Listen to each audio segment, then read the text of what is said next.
santista pelo apelido, mas o Baleia não é da Baleia dos Santos. O Baleia é porque o Baleia fazia um programa de pesca como o Joel ainda faz alguns programas aí na Fish TV.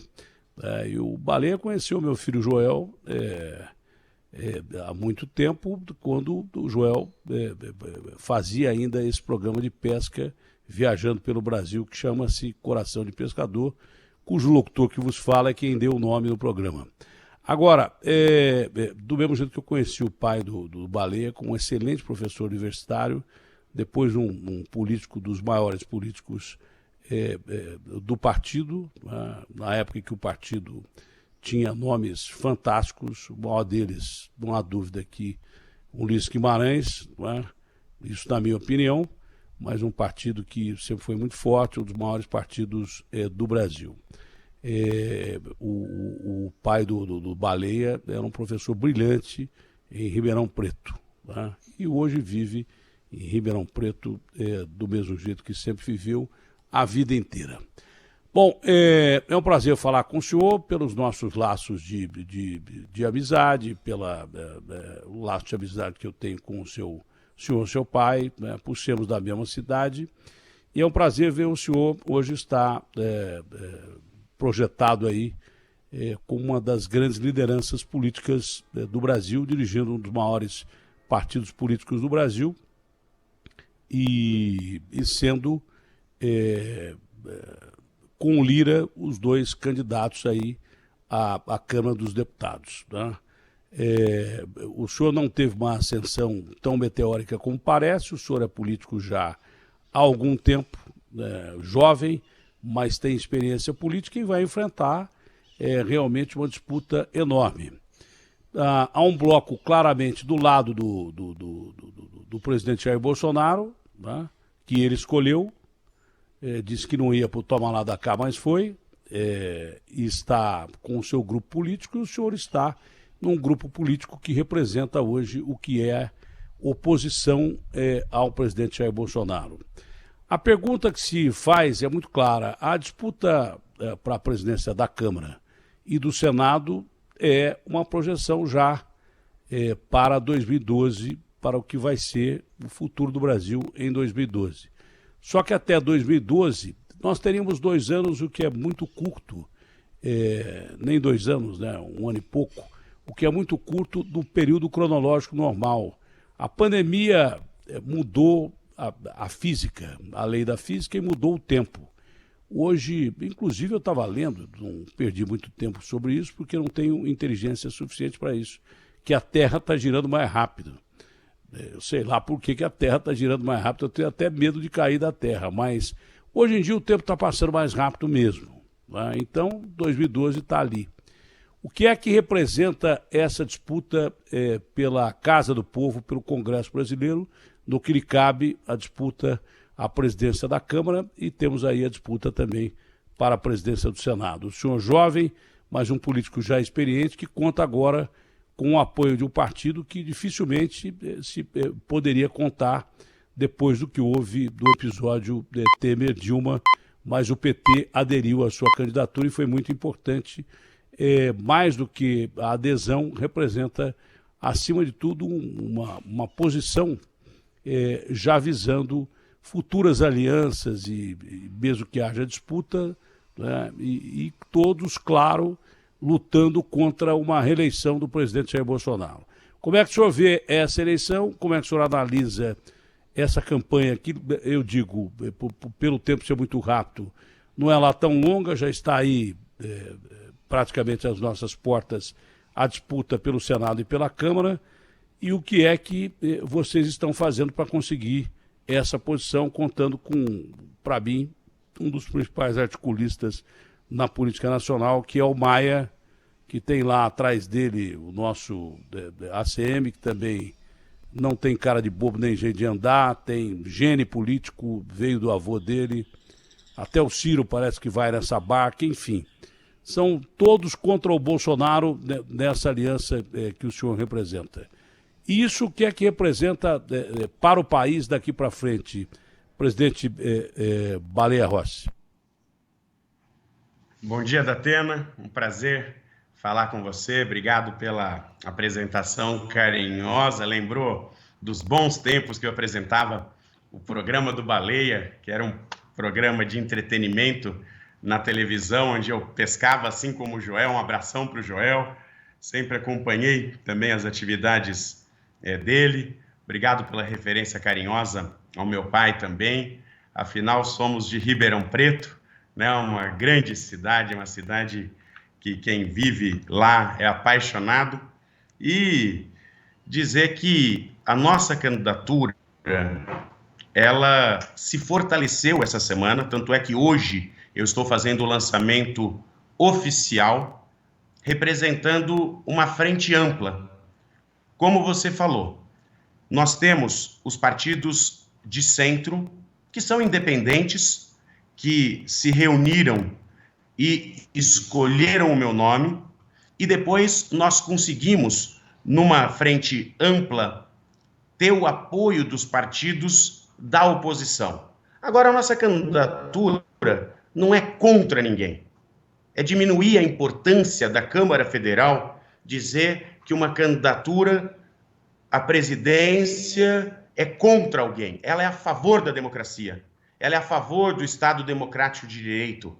É a favor das liberdades, é a favor das instituições, é a favor da vacina, é a favor da ciência. Claro que os partidos do centro independente, eles têm pensamentos diferentes do que pensam a oposição. Mas nós temos uma causa, que é a defesa da nossa Constituição, da nossa democracia, das liberdades, que nos uniu. E essa união vai, com absoluta certeza, fazer com que a gente seja competitivo.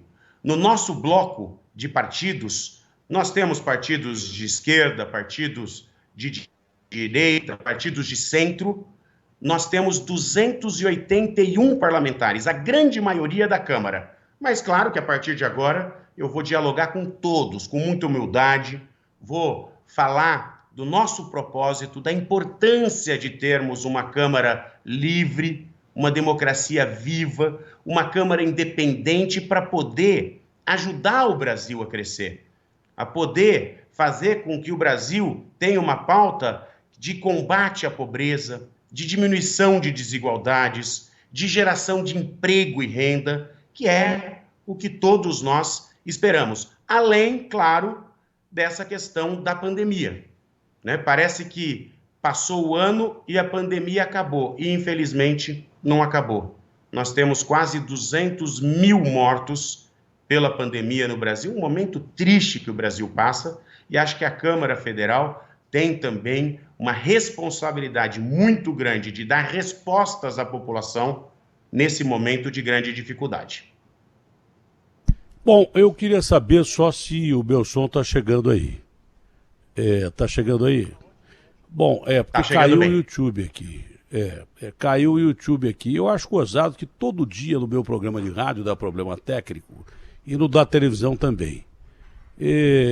Eu acredito em Deus, mas não acredito em coincidência. Não é possível que todo dia no meu programa de rádio e no meu programa de TV dá problema técnico. Já estou achando que não é mais coincidência. Mas como o ouvinte nem o telespectador tem nada a ver com isso, vamos seguir aqui. Né? Porque se tem gente querendo me sacanear, na política tem muita gente querendo sacanear todo mundo. Até que ponto é confiável essa aliança? E é claro que essa aliança tem um objetivo focado para a sua eleição como presidente da Câmara. Depois haverá subdivisão em 2022. Quem ouviu 2012 aí, ouça 2022, que está tudo de ponta cabeça. Eu tenho que ficar preocupado com problema técnico aqui, então botei 10 anos a menos aí. Mas 2022 está aí.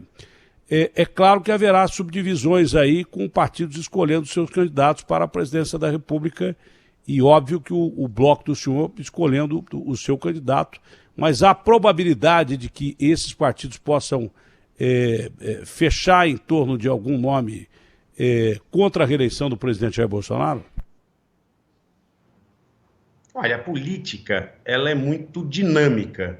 Como nós temos dois blocos que se uniram, acredito que a oposição deverá apresentar um candidato em 22. Nós, que representamos os partidos do Centro Democrático, do Centro Independente, deveremos também fazer uma ampla discussão sobre sucessão e difícil você fazer uma projeção para daqui a 2 anos, principalmente nesse momento. Nós vivemos esse ano de 2020, um ano de muita angústia, de muita tristeza, de muitas preocupações. Acho que a Câmara Federal, ela deixa um legado como Câmara Independente de ter aprovado todas as medidas importantes para minimizar o sofrimento da população nesse ano. Eu lembro do auxílio emergencial, quando foi mandado a proposta de R$200, fizemos um amplo debate, discussões, conseguimos aumentar para 500, depois num próprio acordo com o governo foi para R$600, e isso minimizou o sofrimento de milhões de brasileiros. Acho, inclusive, que com a permanência dessa pandemia, nós temos que discutir como ou aumentar o Bolsa Família ou voltar a ter um auxílio emergencial para a população, porque agora em janeiro já vão ficar sem. Depois, fevereiro, da mesma forma.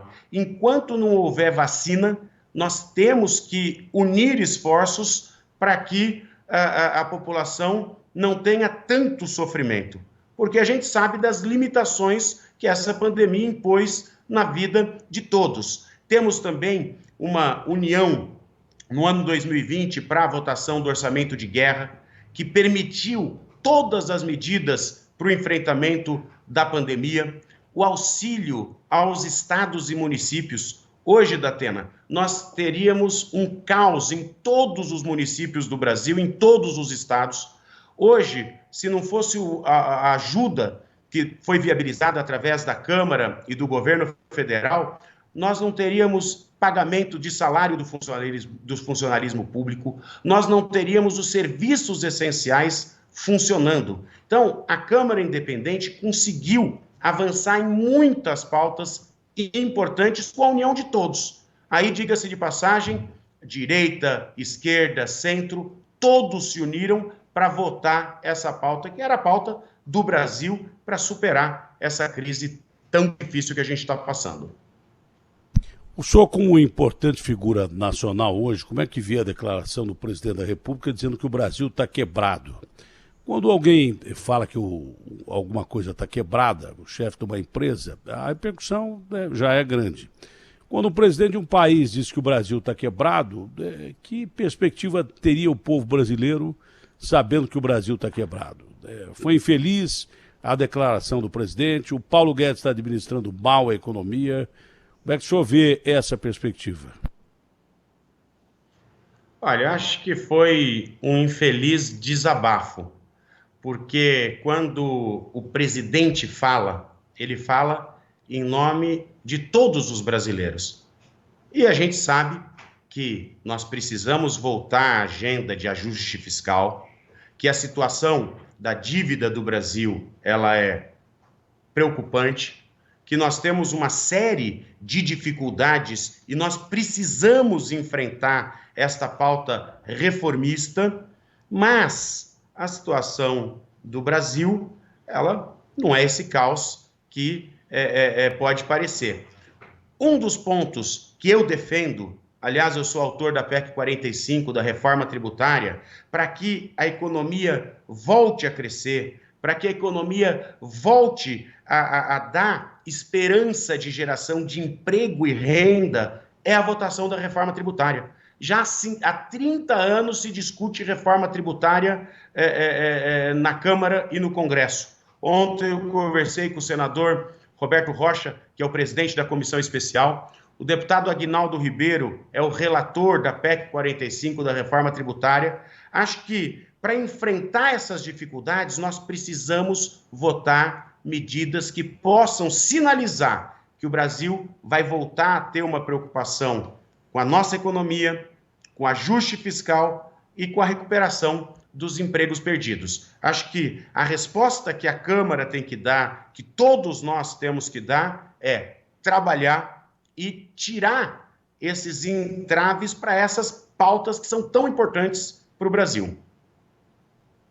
Olha, nesse momento, além de todas as plataformas que estão no ar, né, que eu estou vendo que o YouTube não está, da Bandeirantes, estão transmitindo essa entrevista, dada a importância de quem está falando aqui, e também o site UOL, que é o maior site do Brasil, está transmitindo para o mundo inteiro essa entrevista com o candidato à presidência da Câmara, o Baleia Rossi. Baleia, que diferença há, de uma forma definitiva, entre o senhor e o Lira e vocês que já estiveram juntos em algumas votações? Mas hoje, basicamente, qual é a diferença? Seria o apoio ao presidente da República e a oposição ao presidente da República? Não, Datena, eu defendo uma Câmara independente. Acho que se a Câmara estiver muito atrelada ao Palácio do Planalto, ela pode contribuir pouco com o país. Eu acho que a Câmara independente valoriza o mandato de todos os parlamentares, e aí não é só os parlamentares que estão no nosso campo de partidos, não. Todos os 513 deputados que chegaram à Câmara através do voto popular representam uma parte da nossa sociedade. E quando, se Deus permitir que eu seja presidente da Câmara dos Deputados e eu estiver comandando o Poder Legislativo Nacional, nós vamos fazer um amplo debate. Acho que a Câmara independente, ela reafirma a defesa da Constituição, ela pode ser o ponto de equilíbrio para alguns exageros que ultimamente nós vimos. A Câmara, se não estiver tão próxima ao Palácio, ela ajuda muito mais o Brasil, porque ela vai estar conectada com a sociedade, com os anseios da população. Portanto, eu não critico o meu adversário, acho que todos nós temos o direito de defender as nossas bandeiras, mas acho que a defesa da democracia, das liberdades, das instituições, a defesa de uma Câmara livre e independente valoriza a nossa Constituição, valoriza a nossa democracia, que é tão cara para toda a sociedade. Presidente Baleia Rossi, presidente do MDB, que é um partido fortíssimo, sempre participa dos governos de uma forma definitiva, pela sua história, pelos quadros que tem e daí por diante. Quando o presidente Jair Bolsonaro atrasa uma reforma ministerial, significa que está claro que o jogo vai ser mais pesado do que a gente imagina, e ele atrasou a reforma ministerial, obviamente que pensando já nas eleições para o Congresso Brasileiro. Olha, essa é uma questão de governo, há muita especulação também, e em nenhum momento eu vi o presidente dizendo que ia fazer uma reforma ministerial. O presidente tem os seus auxiliares e, como presidente da República, tem todo o direito de trocar quem ele achar que não está funcionando. Acho que nós temos que ter, neste momento, um olhar muito especial para a área social, para que a gente possa buscar economia para fazer novamente um auxílio aos vulneráveis. Hoje a gente tem 14% de desempregados no Brasil. São cerca de 14 milhões de desempregados. Só que o auxílio emergencial mostrou que nós temos mais muitos milhões de brasileiros invisíveis, que apareceram quando o governo ofereceu uma ajuda para superar esse momento difícil. Então, nós precisamos agora de uma atenção especial para acolher a população, para que as desigualdades não aumentem, para que o desemprego não aumente, e também para a área da saúde. Eu acho que quando a gente faz uma comparação, eu fico muito triste quando eu abro o jornal, quando a gente assiste a televisão e a gente vê que mais de 50 países já estão vacinando o seu povo, já estão imunizando a sua gente. Acho que agora todos os esforços têm que ser no sentido de aprovar a vacina com segurança, claro, dentro de todas as normas técnicas, mas não dá mais para arrastar esse assunto. Nós precisamos da vacina, porque vacina é liberdade, vacina é vida. E hoje a população necessita desse esforço de todos. Aí não é o esforço de um, acho que todos nós temos que nos unir para cobrar a vacina para que o brasileiro possa voltar minimamente a uma vida normal. Olha, você vê o tamanho da encrenca que o Bolsonaro arrumou. Tanto que agora ele acaba de declarar. Confusão ontem, hein? Você viu que eu falei que o Brasil estava quebrado. Não, o Brasil está bem, está uma maravilha, a imprensa sem vergonha, essa imprensa sem vergonha faz uma onda terrível aí. Para a imprensa, bom estava Lula, Dilma gastava 3 bilhões por ano para eles.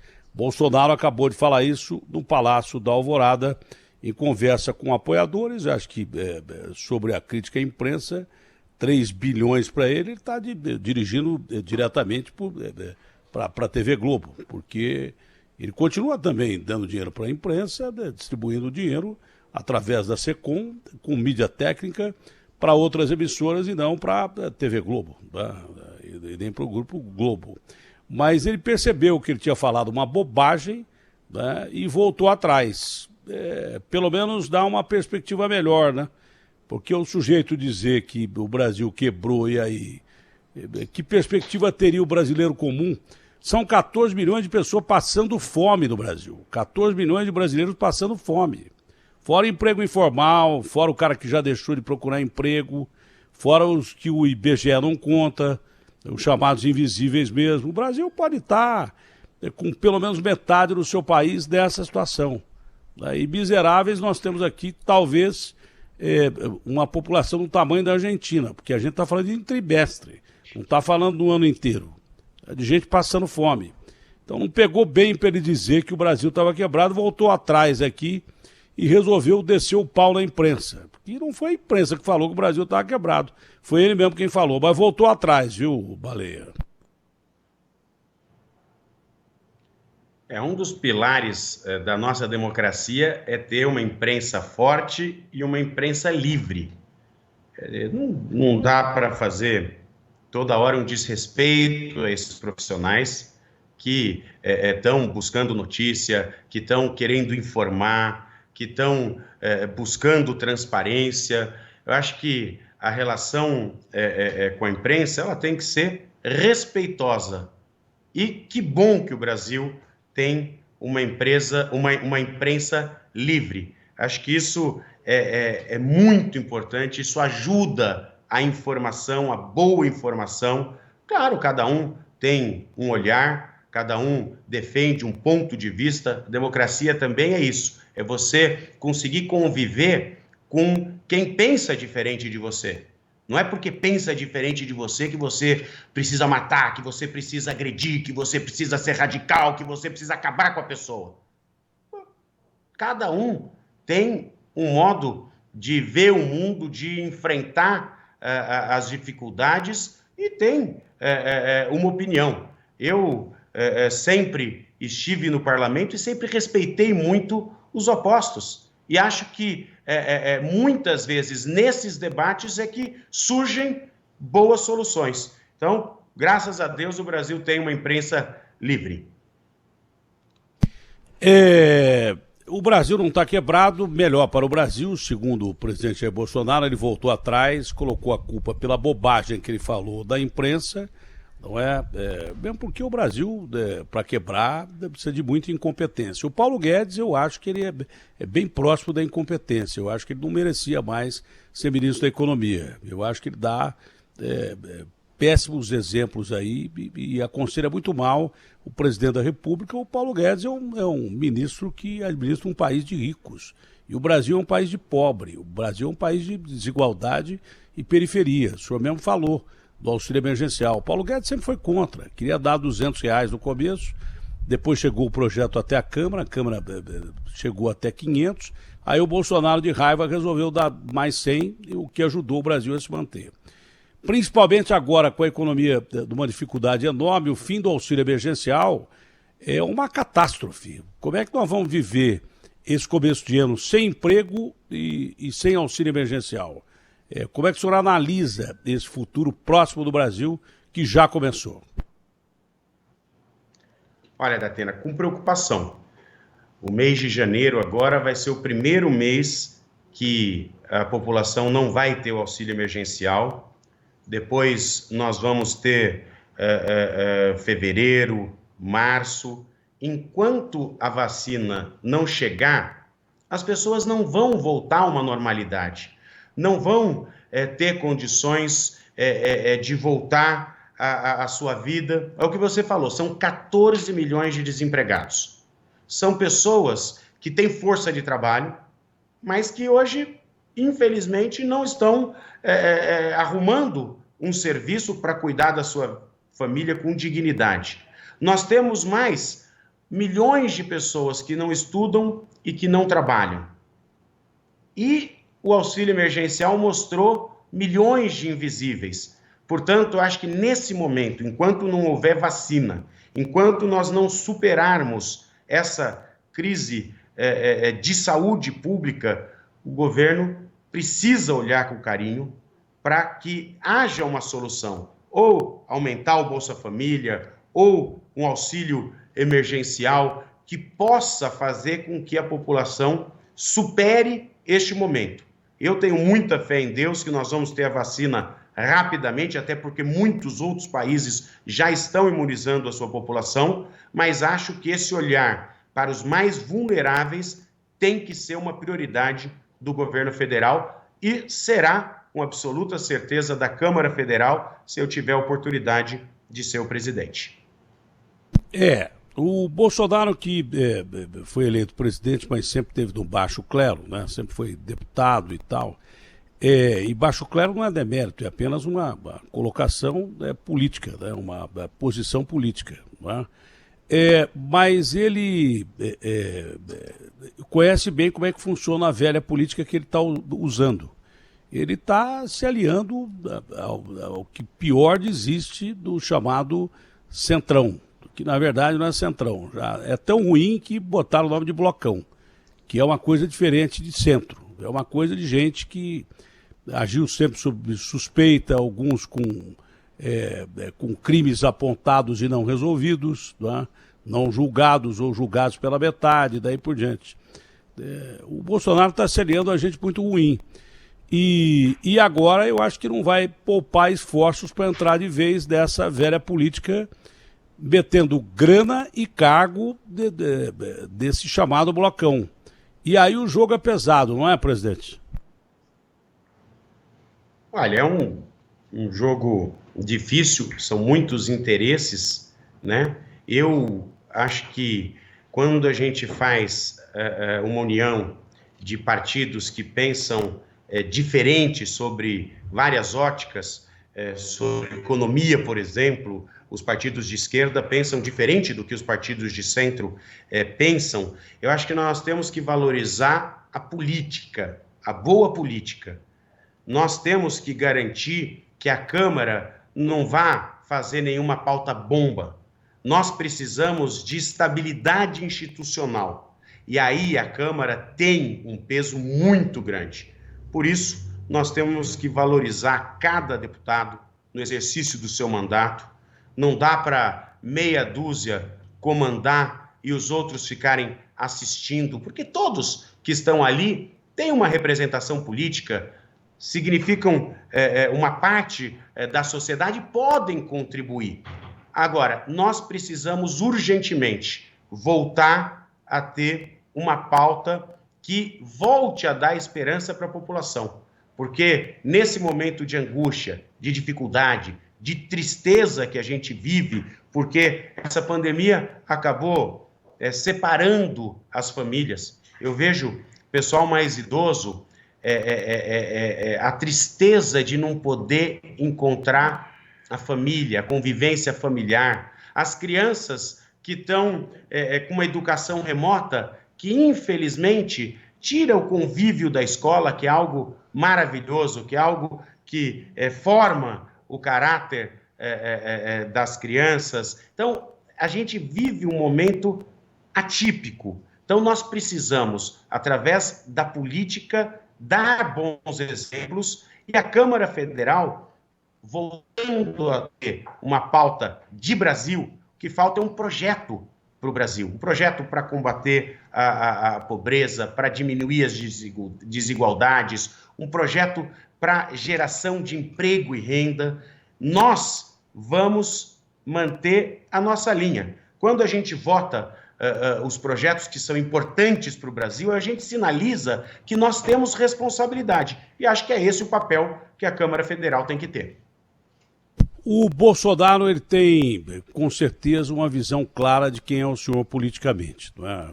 O senhor não representaria, obviamente, que um perigo para o Bolsonaro em termos de presidência da Câmara, porque o senhor tem, em primeiro lugar, pensamento do que o Brasil precisa. E o Brasil, como qualquer país do mundo, no meio dessa crise que a gente não sabe onde vai acabar, nem sabe em que ponto a gente está da crise. Eu tenho informação de que entre hoje e amanhã, tanto a Sinovac, a Coronavac, quanto a AstraZeneca, Oxford, devem pedir uso emergencial das vacinas no Brasil. Isso deve ser aprovado quase que imediatamente pela Anvisa.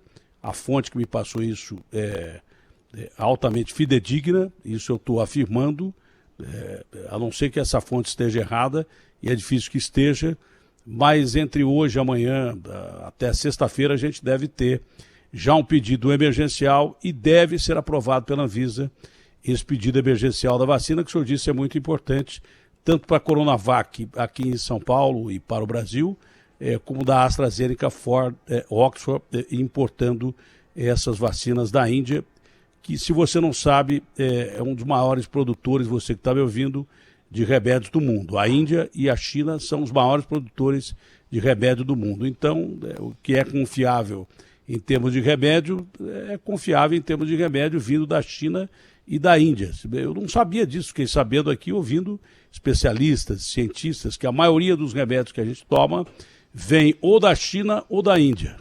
Eu não sabia disso.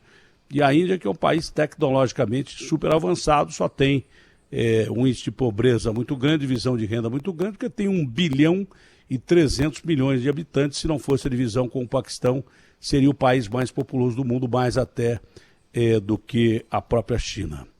Mas o presidente Bolsonaro tem uma visão clara do senhor, porque o senhor nunca teve discussões graves e, pelo contrário, sempre procurou ter um bom relacionamento com o presidente da República. Eu estou enganado? Olha, Datena, eu sempre tive uma postura muito clara de votar tudo aquilo que é bom para o país. Eu acho que esse é o compromisso que nós temos que ter. O presidente Rodrigo Maia, ele fez uma agenda e pautou projetos muito importantes nesses últimos 2 anos. E todos aqueles projetos, ou do Executivo, ou que nasceram na Câmara dos Deputados ou no Senado, que tinham uma visão de Brasil, que de alguma forma ajudavam a destravar a economia, a sinalizar para algum setor importante, teve o meu total e restrito apoio. Acho que nós não precisamos agora de uma instabilidade institucional, pelo contrário. Nesses momentos de dificuldades, todos devem se unir, como foi esse último ano, onde a oposição colaborou com todas as votações para o enfrentamento da pandemia, onde todos se uniram para aprovar projetos. Por exemplo, nós tivemos um grande ganho, que foi a aprovação do Fundeb, que é mais recurso para a educação. A educação não pode ser só um discurso bonito. Nós precisamos de exemplos práticos. E como você melhora? Você investindo mais, você buscando melhor qualidade, buscando resultado. E nós conseguimos aprovar o Fundeb no final do ano passado. Inclusive, os partidos do Centrão tentaram obstruir, tentaram fazer com que a gente não conseguisse votar o Fundeb, mais recurso para a educação. Depois nós conseguimos superar essa obstrução e votamos, e vai ser um grande avanço para a educação brasileira. Portanto, nós temos uma clareza. A nossa candidatura significa a independência da Câmara, a defesa da democracia, a defesa das instituições, das liberdades, mas queremos o que é melhor para o Brasil. Pode ter certeza que, se Deus me der a oportunidade de ser presidente, se os deputados assim decidirem, nós vamos trabalhar com muita responsabilidade para ajudar o Brasil a sair dessa crise econômica jamais vista. No pouco tempo de convivência que eu tive com o senhor, eu aprendi que o senhor é uma pessoa terna, doce, mas é muito firme. Vem campanha pesada pela frente. O senhor está falando em crise institucional, né? Primeiro, hoje não seria uma boa hora para a gente discutir presidência de Câmara e nem de Congresso. Mas pelo regimento, não há outra forma, nós vamos ter que discutir. Agora, no caso específico, e tem que se projetar o futuro, claro que se tem que se projetar o futuro, ele está logo ali. Eu disse, a Terra está girando mais rápido, né? 2022 já está às nossas portas aí. No caso do presidente Jair Bolsonaro perder o Congresso brasileiro, ou a Câmara ou o Congresso, ou perder os dois ao mesmo tempo, o Brasil é um país que é muito mais parlamento do que república, depende muito do Congresso, né, para as decisões do presidente, senão o Brasil não anda. Se ele perder o Congresso, o senhor acha que há risco institucional, ou o senhor acha que o Bolsonaro, como político que é há muito tempo, né, mesmo se vendendo como não político, ele está há 38 anos da política brasileira. O senhor acha que o presidente colocará em risco as instituições brasileiras ou não? Olha, nós temos hoje uma Câmara independente e não por isso foi pautada qualquer pauta bomba, qualquer projeto que pudesse sinalizar para uma gastança desenfreada de recurso público que pudesse desestabilizar o governo. Não por isso foi feito qualquer tipo de tentativa de desestabilizar o governo. Claro que nos momentos de crise, nós tivemos alguns momentos de ataque à democracia. A Câmara tem que se posicionar. Nós tivemos momentos de ataque ao Supremo Tribunal Federal e a Câmara e a política se posicionaram. Mas imaginar que a Câmara Federal vai trabalhar contra o país é algo que não existe. É um factoide que não está nos nossos horizontes. Pelo contrário, a Câmara Independente vai dar condições de todos os parlamentares discutirem, debaterem o que é melhor para o Brasil. E eu tenho certeza absoluta que nós vamos nessa linha. Me permita interrompê-lo, mas a pergunta é o princípio do contrário. O senhor mesmo disse aí que houve ataques ao Congresso, ataques ao Supremo, e esses ataques vieram da presidência da República e de quem está ligado à presidência da República. A pergunta é exatamente essa. Se ele perder o Congresso, ou perder um dos dois, ou a Câmara, ou o Senado, se o presidente não pode colocar em risco as instituições. É essa a pergunta que eu fiz, não o contrário. Não, mas não acredito. Eu acho que hoje nós temos uma democracia muito madura no Brasil. Não é uma eleição da Câmara que vai fazer com que o presidente mude o seu estilo de trabalho. Hoje nós temos harmonia entre os poderes. Poder legislativo, ele não pode ficar submisso a nenhum outro poder. Poder legislativo tem que ter independência, claro, com harmonia, como diz a nossa Constituição, mas não é uma posição um pouco mais distante do governo que vai fazer que o país tenha uma instabilidade institucional. Eu não vejo dessa forma. Pelo contrário, eu acho que todos têm responsabilidade, todos sabem que agora é um momento de união para superar essas dificuldades que a pandemia impuseram ao nosso país. Eu não tenho essa preocupação, eu tenho muita responsabilidade. Acho que nesse momento todo o esforço tem que estar centrado para buscar uma alternativa para a população não ter tanto sofrimento com a pandemia E, como você falou, uma notícia extraordinária, Deus te ouça, que a gente vai ter aí, nos próximos dias, a aprovação da Anvisa de 2 vacinas, para que a população possa minimamente voltar ao seu ritmo normal de trabalho, de busca de emprego, de esperança de dias melhores. Para encerrar, do seu lado, as articulações já estão todas fechadas e completo time para essa disputa difícil à presidência da Câmara, tão importante? Olha, nós estamos conversando, o apoio do bloco da esquerda foi muito importante. Claro que cada partido tem o seu debate interno, cada partido tem as suas contradições, mas na democracia é assim. Nós precisamos dar tempo ao tempo para que todos possam definir. Nós temos o apoio do PDT, do PSB, do PCdoB, da Rede do PT, que é o bloco de oposição. Mas nós temos também o apoio dos partidos do centro independente, que é PSDB, Democratas, Cidadania, MDB e PV. Portanto, o nosso bloco partidário tem a maioria da Câmara dos Deputados. Claro que isso não significa que existe uma eleição fácil. Eu vou com muita humildade, junto com o PSL, que é o maior partido do centro que está nos apoiando, com muita humildade vou conversar com cada parlamentar, para mostrar as nossas ideias, para mostrar os nossos compromissos, para mostrar que uma Câmara independente vai facilitar e vai garantir o pleno exercício do mandato de todos os deputados e que pode contribuir com um Brasil melhor. Então, com muita humildade, a partir de agora, eu vou conversar com cada parlamentar para poder, dentro dessa perspectiva, dentro dessa plataforma de trabalho, mostrar que nós podemos trabalhar muito por um Brasil melhor nos próximos 2 anos como presidente da Câmara dos Deputados. Agora, para encerrar mesmo, né, de uma forma definitiva, que eu estou encerrando faz tempo, o senhor tem a agenda a cumprir, está no meio de uma campanha, a gente não pode atrapalhar.